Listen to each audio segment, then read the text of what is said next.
আসুন এই নির্বাচনের মরশুমে ভোটের কথা বলি, নির্বাচনের কথা বলি। না বলে উপায় নেই। গত সপ্তাহে আমার ভিডিওতে একজন মন্তব্য করলেন, আবে এগুলো বন্ধ করো, ভোটের কথা বল। তো আজকের নির্বাচনের কথা, অবশ্যই রাজনীতির কথা নয়, নির্বাচনের কথা, ইতিহাসের কথা। হয়তো অনেকে শুনলে অবাক হবেন, পৃথিবীতে ঐতিহাসিকভাবে প্রথম নির্বাচন এই বাংলায় হয়েছিল, এই বাঙালিরা করেছিল। আজ বলবো সেই নির্বাচনের গল্প। নির্বাচন হচ্ছে গণতন্ত্রের মূল ভিত্তি। আপনারা অনেকেই বলবেন যে গণতন্ত্রের প্রতিষ্ঠা, গণতন্ত্রের ধারণা শুরু হয়েছিল গ্রিক দেশে।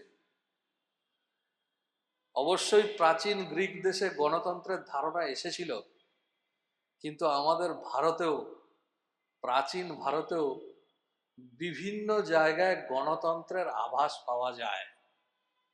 সুতরাং এই গণতন্ত্রের ধারণা যে গ্রিক দেশেই প্রথম এসেছিল এটা কিন্তু নিশ্চিত করে বলা যায় না। এবং ঐতিহাসিকভাবে নির্বাচন, যে কথা আগেই বললাম, তা হয়েছিল আমাদের এই বাংলায়। ষোড়শ মহাজনপদে, কিছু ক্ষেত্রে মহাভারতে, রামায়ণে রাজা নির্বাচনের ক্ষেত্রেও গণতন্ত্রের ভূমিকা, তার কিছু আভাস ইঙ্গিত আমাদের ভারতীয় পুরাণ কাহিনীগুলিতে পাওয়া যায়, কৌটিল্যের অর্থশাস্ত্রেও পাওয়া যায়। তো যাই হোক, যে কথা বলতে আজকের ভিডিও, বাংলার সেই নির্বাচন, সেটা হয়েছিল গুপ্ত যুগের পরে। বাংলার শাসনের হাল ধরেছিলেন মহারাজা শশাঙ্কদেব। মোটামুটি ভাবে তিনি ৩৫ থেকে ৩৭ বছর, ৪০ বছর বাংলা শাসন করেন। শক্ত হাতেই বাংলা শাসন করেছিলেন। এবং ৬২৫ খ্রিস্টাব্দের আশেপাশে, ঐতিহাসিকদের মধ্যে কিছু মতান্তর আছে, শশাঙ্কের মৃত্যু হয়। শশাঙ্কের মৃত্যুর পরে বাংলার হাল ধরার মতো কোনো সুশাসক দীর্ঘ ১০০ বৎসরে আসেনি। ইতিহাসের এই সময়টিকে বলা হয় মাৎস্য ন্যায়। আপনারা অনেকে পড়েছেন, ইতিহাসে একটা অবশ্য পাঠ্য বিষয় ছিল এই মাৎস্য ন্যায়। আমরা সে সময় ভেবেছিলাম, হয়তো আপনারা অনেকে ভেবেছিলেন, যে ঐতিহাসিকগণ বা সিলেবাস যারা প্রবর্তন করেছেন এই মাৎস্য ন্যায় শব্দটা বোধহয় তাদের সৃষ্টি। ভারী সুন্দর, ভারী মনোগ্রাহী এই শব্দ মাৎস্য ন্যায়, অর্থাৎ মাছের দেশের রাজত্ব, সেখানের ন্যায় ব্যবস্থা। কিরকম? বড় মাছ যেমন ছোট মাছকে গিলে খায়, সেই রকম ধনী মানুষ, ধনবান মানুষ, বলশালী শক্তিশালী মানুষ, তারা সমাজের দুর্বল শ্রেণীকে প্রবল অত্যাচার করে, প্রবল শোষণ করে। এটি হচ্ছে মাৎস্য ন্যায়। যেখানে ন্যায় নেই, যেখানে সত্ত্বাধিকার নেই। সত্ত্বাধিকার একটা বড় বস্তু, আমার জমি, আমার সম্পদ। এই মাৎস্য ন্যায় যখন চলতে থাকে, তখন সত্ত্বাধিকার বলে কিছু থাকে না।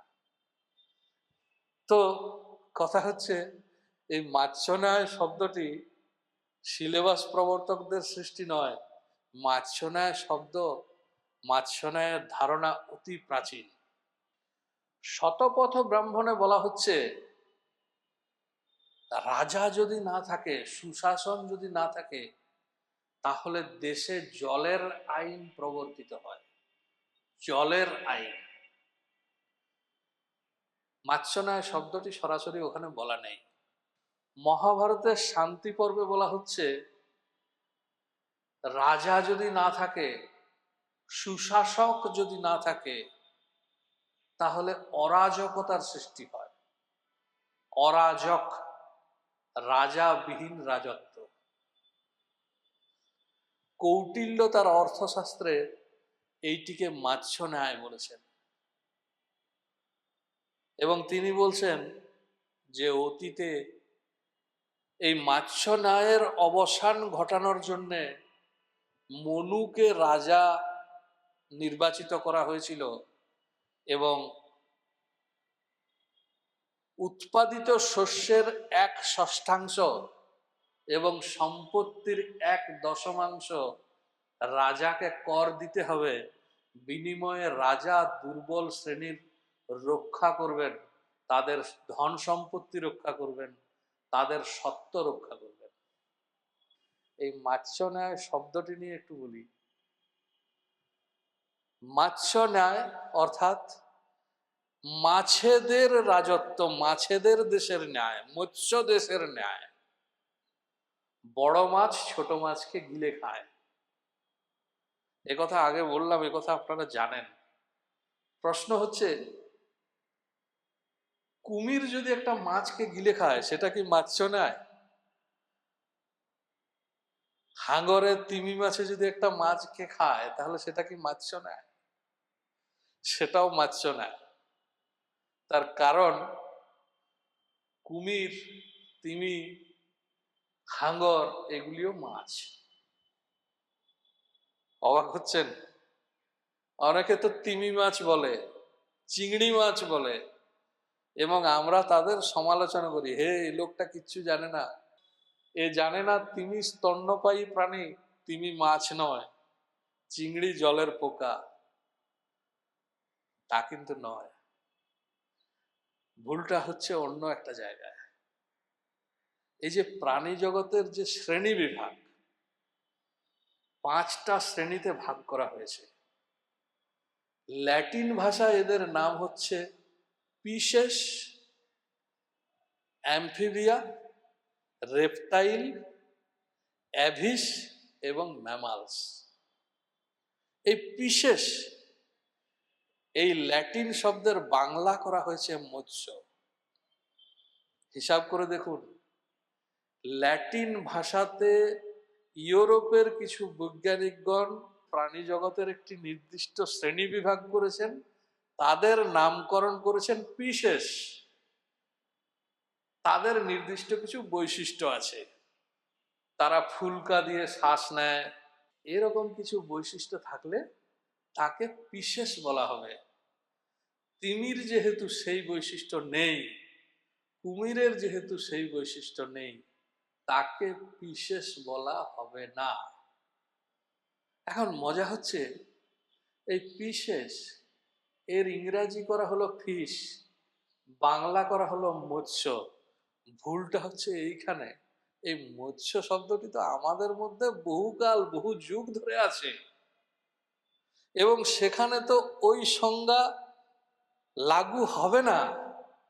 আমাদের সংজ্ঞায় মৎস্য কোথাও বলা নেই যে তাকে ফুলকা দ্বারা শ্বাস নিতে হবে। আমাদের সংজ্ঞা অনুযায়ী মৎস্য হচ্ছে জলে বাস করা কিছু প্রাণী, তারা হচ্ছে মৎস্য। কুমির এর আরেকটি প্রতিশব্দ হচ্ছে মকর। আমরা বলি জলে থেকে কুমিরের সঙ্গে বিবাদ করা যায় না, হিন্দি ভাষীরা একই কথা বলে। তারা এই কুমিরের প্রতিশব্দ বলেন মগরমাছ। মকর থেকে মগর, আর মৎস্য থেকে মাছ। অর্থাৎ হিন্দি ভাষীদের কাছেও কুমির একটি মাছ। শুধু তাই নয়, গীতায় ভগবান শ্রীকৃষ্ণ বলছেন, মৎস্য মধ্যে আমি মকর, মাছেদের মধ্যে আমি কুমির। এখন এই শ্লোক পড়ে কেউ যদি গীতার ভুল খুঁজতে আসেন, তাহলে ভুলটা আপনারই। কারণ আমাদের মাথায় ঢুকে আছে মৎস্য বলতে সেই প্রাণী যারা ফুলকা দ্বারা শ্বাস নেয়। এরকম তর্ক আমরা হামেশা শুনতে পাই, দুধ কেন নিরামিষ, পেঁয়াজ কেন আমিষ। আমাদের মাথায় ঢুকে আছে আমিষের ইংরাজি হচ্ছে প্রোটিন। তা নয়, প্রোটিন একটা আলাদা বস্তু, তার প্রতিশব্দ আমরা করে নিয়েছি আমিষ। ভুল আমাদের। যাই হোক, অন্য প্রসঙ্গে চলে যাচ্ছি। আমাদের ভাষা অনুসারে জলজ প্রাণী মাত্রই হচ্ছে মৎস্য। এই জলের দেশের ন্যায় কুমিরে যদি একটি রোহিতকে গিলে খায়, অর্থাৎ আমাদের আজকের ভাষায় একটি কুমির একটি রুই মাছকে গিলে খেলো, সেটিও মাৎস্য ন্যায়। ফিরে আসি সেই নির্বাচনে। খ্রিস্টাব্দের হিসাবে সালটা হচ্ছে 747, মতান্তরে 750। প্রতিষ্ঠা হলো পাল বংশের প্রথম রাজা, জনগণের দ্বারা নির্বাচিত রাজা গোপাল। এই গোপালের নির্বাচন বাংলার জনজীবনে এতটাই সাড়া ফেলেছিল, এতটাই আলোড়ন ফেলেছিল, যে এর 800 বৎসর পরে লামা তারানাথ, যিনি একজন বৌদ্ধ সাধু এবং ঐতিহাসিক ছিলেন, তিনি বাংলায় এসে এই ঘটনার জনশ্রুতি শুনতে পেয়েছেন। তিনি এই ঘটনা লিপিবদ্ধ করেছেন। তবে ওই জনশ্রুতিতে যা হয়, এখানে অনেক অতিরঞ্জন হয়ে গেছে, অনেক গল্প ছড়িয়ে গেছে গোপালকে নিয়ে, যেন গোপাল মানুষ নন, তিনি দেবতা, তিনি দেবতার প্রতিনিধি। গোপালের মা একটি বট গাছের কাছে গিয়ে পুত্র কামনা করেছিল এবং কোনো রকম পুরুষ সংসর্গ ছাড়া গোপালের জন্ম হয়েছিল। তাই বট গাছ হচ্ছে গোপালের পিতা। এই ধরনের আশ্চর্য কথা লামা তারানাথ লিখে গেছেন। ঐতিহাসিকভাবে আমরা পাচ্ছি ধর্মপাল যা লিখছেন, তিনি ছিলেন বপট দেবের পুত্র। এই বপট দেব 800 বছর পরে জনশ্রুতিতে বট গাছ হয়ে গেছেন। এরকম গোপালকে নিয়ে প্রচুর কাহিনী বাংলার জনজীবনে সেই সময় ছিল, আজও আছে। হয়তো গল্প পাল্টে গেছে, রূপ পাল্টে গেছে, কিন্তু একটা প্রবাদ আমরা আজও ব্যবহার করে চলি। কোথাও কিছু যার ছিল না, হ্যাঁ গুণবান ব্যক্তি নিশ্চয় ছিলেন, কিন্তু হঠাৎ করে তাকে রাজা হিসাবে নির্বাচন করা হয়ে গেল, তিনি রাজা হয়ে গেলেন, বংশ পরম্পরায় রাজত্ব চালালেন। এই গোপালের রাজা হওয়া থেকে সম্ভবত বাংলায় এই প্রবাদ বাক্যটি এসেছে, কপালের নাম গোপাল। গোপালের পুত্র ধর্মপাল, তিনি একটি তাম্র শাসন উৎকীর্ণ করেন তার রাজত্বের 32 বৎসর পরে। এই তাম্র শাসনটি পাওয়া গেছে, এটি আমরা খলিমপুর তাম্র শাসন বলে চিনি। তাতে তিনি লিখছেন যে দীর্ঘ মাৎস্যন্যায়ের অবসান ঘটানোর জন্য প্রকৃতি রাজলক্ষ্মীকে গোপালের হাতে তুলে দেন। গোপালের পরিচয় সম্পর্কে তিনি বলছেন, তিনি দ্বৈত বিষ্ণুর নাতি। দ্বৈত বিষ্ণু ছিলেন সর্ববিদ্যা পারদর্শী, বপ্পট দেবের ছেলে। বপ্পট দেব ছিলেন বিশাল যুদ্ধ বিশারদ। তার সর্বগুণান্বিত ছেলে গোপাল দেব, তাকে প্রকৃতি নির্বাচিত করেছিল। এই নির্বাচন সম্পর্কে আর বিশেষ তথ্য পাওয়া যায় না। ভাববার বিষয় এটাই যে 100 বৎসরের শাসনহীনতা, যেখানে অনেক ধনী শ্রেণী, বলবান শ্রেণীর সৃষ্টি হয়েছিল এবং সমাজকে শোষণ করে চলেছিল, দরিদ্ররা ক্রমশ অত্যাচারিত হচ্ছিল, সে সময় এই নির্বাচনের আয়োজন কিভাবে করা সম্ভব হলো, কিভাবে সকলে রাজি হয়ে গেলেন যে হ্যাঁ নির্বাচন করে একজন রাজাকে স্থির করা হোক, তার হাতে দায়িত্ব দেওয়া হোক, এবং সেখানে গোপাল দেবকে নির্বাচিত করা হয়েছিল। গোপাল দেবের পাশাপাশি অন্য কেউ প্রতিদ্বন্দ্বী ছিলেন কিনা সেই নির্বাচনে সমাজের কোন স্তরের লোকেরা অংশগ্রহণ করেছিলেন এ সম্পর্কে বিশদে নেই। গবেষণা করার অনেক জায়গা আছে, কিন্তু ওই অরাজক অবস্থার পতন এইভাবে নির্বাচন করে করা গিয়েছিল, এটা নিঃসন্দেহে পৃথিবীকে পথ দেখিয়েছে। আমরা বাঙালিরা পথ দেখিয়েছি।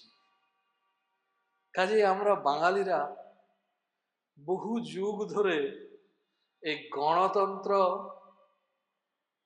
সৃষ্টি করেছি, গণতন্ত্রকে পালন করে চলেছি, এবং সাম্প্রতিক নির্বাচন, এই নির্বাচন শেষ হলো। আমরা আশা করব রাজ্য লক্ষ্মী আমাদের আশীর্বাদ করবেন, বাংলা তথা দেশের মঙ্গল হবে, দেশ এগিয়ে চলবে। সকলে সুস্থ থাকবেন, ভালো থাকবেন। নমস্কার।